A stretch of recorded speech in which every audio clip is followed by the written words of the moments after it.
Assalamualaikum, mohon maaf Nurul, bolehkah saya meminta waktunya?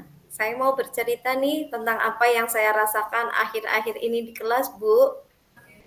Waalaikumsalam. Baik, Bu Lisa, silahkan duduk. Apa yang mau Ibu Lisa ceritakan? Begini Bu Nurul, akhir-akhir ini saya merasa murid-murid di kelas yang saya ajar kurang antusias dalam menerima pelajaran IPAS dari saya. Selain itu, jumlah murid-murid saya yang mengerjakan tugas secara aktif hanya sekitar 50% saja, Bu. Jadi, menurut Bu Lisa, apa yang Ibu harapkan dari obrolan kita hari ini, Bu? Saya mengharapkan solusi atas permasalahan saya tentang antusiasme murid-murid yang saya ajar, Bu Nurul.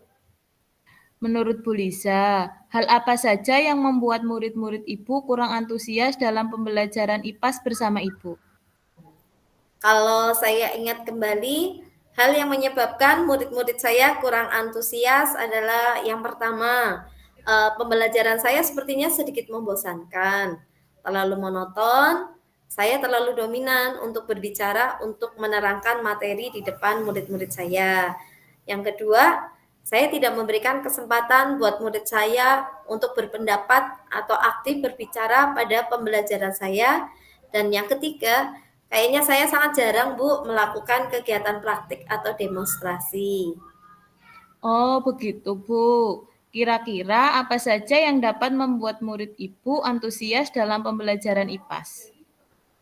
Menurut saya, murid-murid pasti menginginkan pembelajaran yang menyenangkan, tidak monoton, dan melakukan kegiatan praktik atau demonstrasi. Wah, saya sependapat dengan Ibu. Lalu, menurut pendapat Ibu, apa saja yang bisa membuat murid-murid senang dan tidak bosan pada pembelajaran IPAS? Menurut saya, pembelajaran harus berpusat pada murid. Murid diminta untuk aktif dalam pembelajaran. Kemudian ada ice breaking atau game supaya pembelajaran lebih menarik serta mengajar murid-murid itu dengan melakukan praktik atau demonstrasi untuk lebih memahami materi dan menemukan atau menguji kebenaran dari suatu teori. Lalu, Bu, mengenai tugas yang diberikan kepada murid-murid Ibu, apakah penyebabnya sehingga kurang antusias dalam mengumpulkan tugas?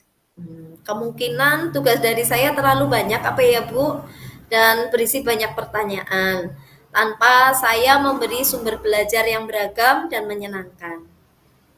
Oh, kalau begitu, Bu Lisa menggunakan sumber belajar apa saat mengajar? Saya biasa menggunakan buku paket yang ada di kelas, Bu.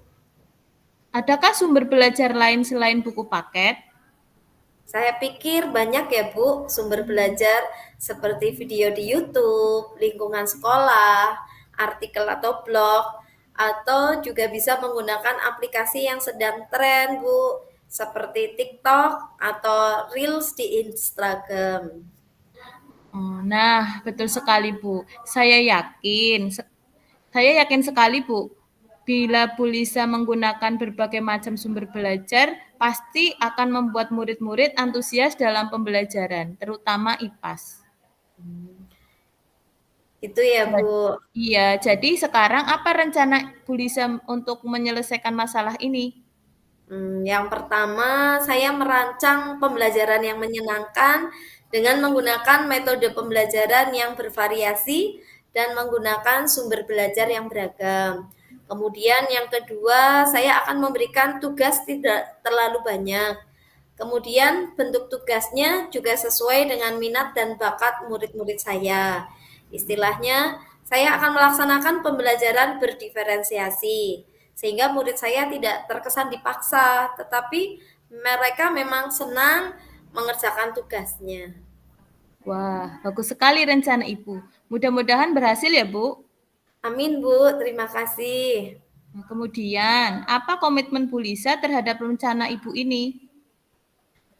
Saya berkomitmen untuk selalu membuat rencana pembelajaran yang menyenangkan, menggunakan metode dan sumber belajar yang beragam untuk eksplorasi materi hingga murid-murid saya senang dengan kegiatan eksplorasi materi tanpa ada unsur paksaan. akan saya serahkan pemilihan sumber belajar pada murid-murid saya, Bu.